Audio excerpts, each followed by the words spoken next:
A new Watchdog report is highlighting what went wrong with U.S. reconstruction efforts in Afghanistan. A special inspector general for Afghanistan reconstruction.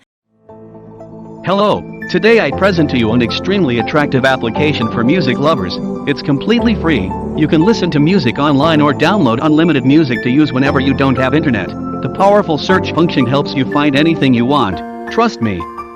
It's hard not to find what you're looking for because the search function is really powerful.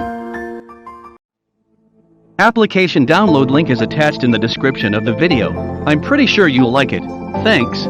Found the U.S. lacked a clear strategy, leaving agencies to adopt new goals on the fly. In addition to relying on poorly trained personnel, the report says billions of dollars were poured into institutions and infrastructure projects that were ultimately unsustainable. It says the government consistently underestimated the amount of time it would take to rebuild the country.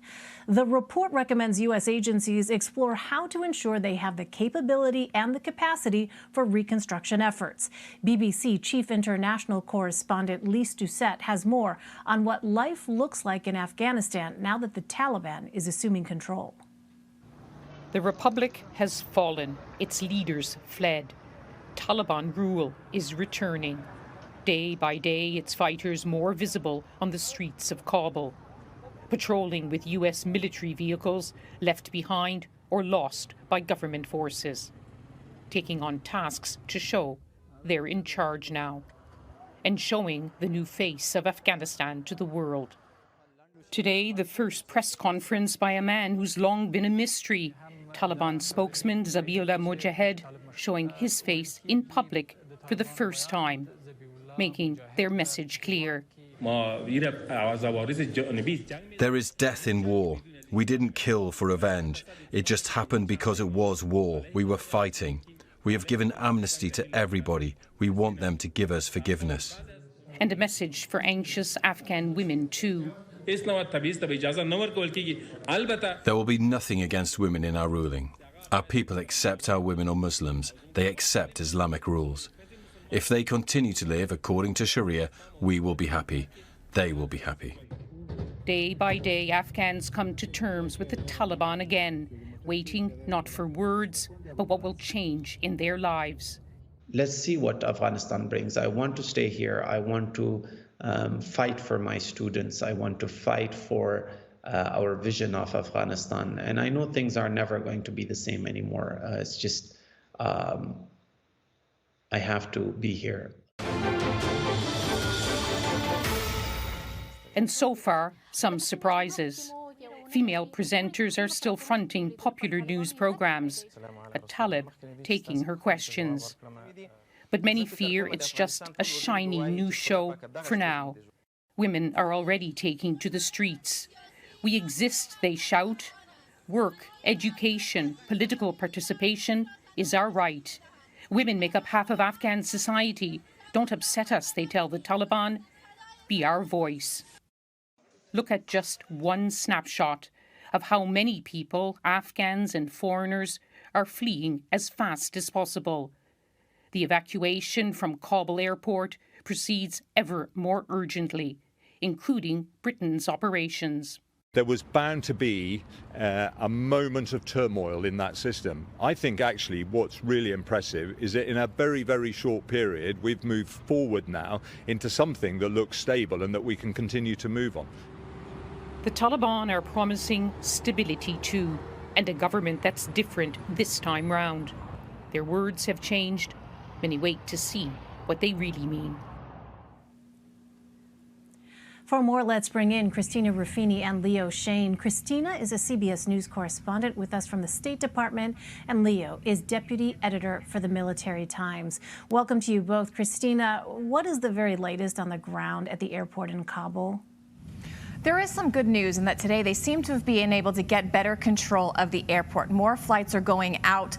About one charter an hour is being able to land. Now, those are mostly military charters. They're still not private charters or commercial flights, but it is promising. The State Department said just a little while ago they're also sending in more staff. They're sending in another ambassador to help with operations on the ground. This is someone who's going to focus solely on the logistics, on the Herculean task ahead of them of getting not only 10,000 Americans out of the country, but but up to 40 to 60,000 special immigrant visa applicants. Those are those Afghans, who've helped the Americans over the past 20-year war and who believe they might face retribution from the Taliban.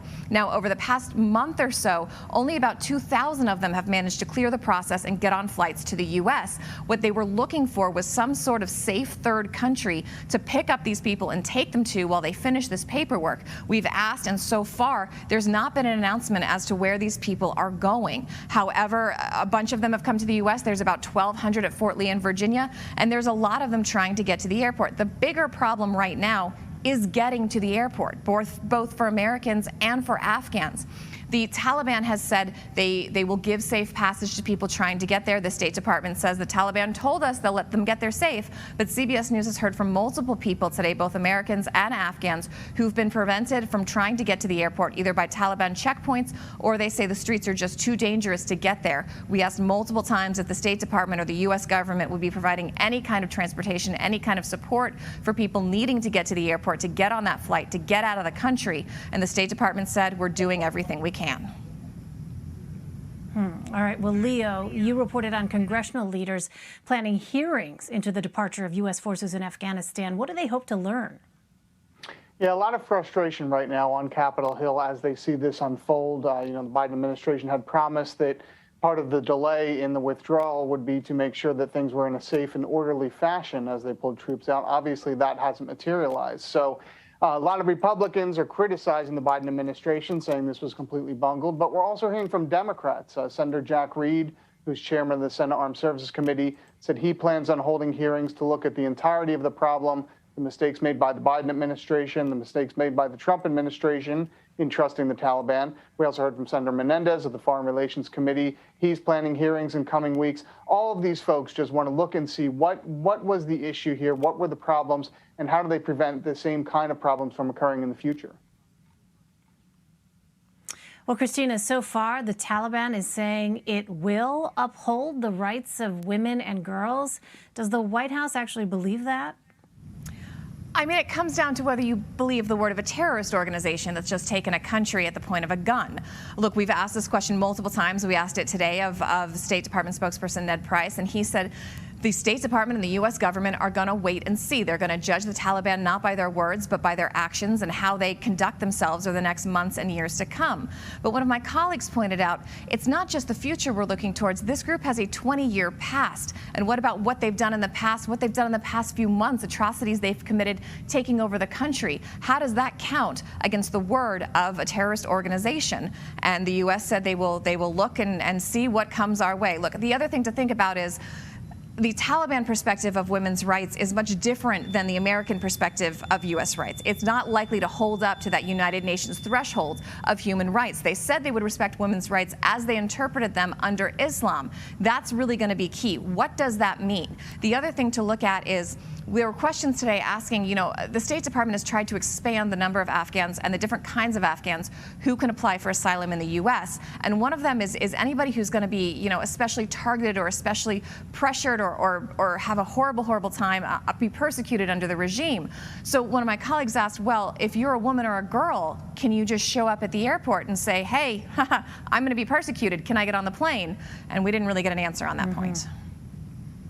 Very revealing, that lack of an answer. All right. Well, Leo, a reporter asked National Security Advisor Jake Sullivan whether the government has a plan for U.S. military equipment that had been left behind for Afghan government forces. This was his response. Let's listen to that. We don't have a complete picture, obviously, of where every article of defense materials has gone, but certainly a fair amount of it has fallen into the hands of the Taliban. And obviously, we don't have a sense that they are going to readily hand it over to us at the airport. So, Leo, what kind of equipment are we talking about here? And just more broadly, how are all these scenes out of Afghanistan affecting veterans who served in that theater? Well, on the equipment issue, I mean, we're talking about a very broad range here. You've already seen some pictures of Humvees, of other up-armored vehicles that the Taliban have taken away from the Afghan security forces. Some of the rifles that Taliban leaders were carrying as they came into the presidential palace were American rifles, and seen as a more of a status symbol than the AKs that they typically take. So Some of the equipment, that folks have really wondered about, are some of the aircraft, helicopters, things of that sort. Unlikely the Taliban will be able to use those in the same way without the training, but still, the image of the Taliban taking any of this American equipment, billions and billions of dollars of it, and using it for their own purposes is heartbreaking. And we are hearing from veterans who are seeing these scenes, who are seeing the collapse of the government, and are wondering what the point was of the last 20 years. Why did they lose friends? Why did they lose time? Why did they make the sacrifices there? Right now, a lot of the focus seems more on getting folks out, getting interpreters out, getting NGOs out, fellow folks who they know over there, friends who help them out, getting them to safety. But a lot of the veterans groups I've talked to and a lot of the Veterans Affairs folks I've talked to have said in coming weeks they're really, really worried about some of the impact of the tragedy and the stress, the frustration coming down on veterans. They're asking veterans to reach out for help, to talk to other folks, to know they're not alone in these feelings, and know there are resources out there to help.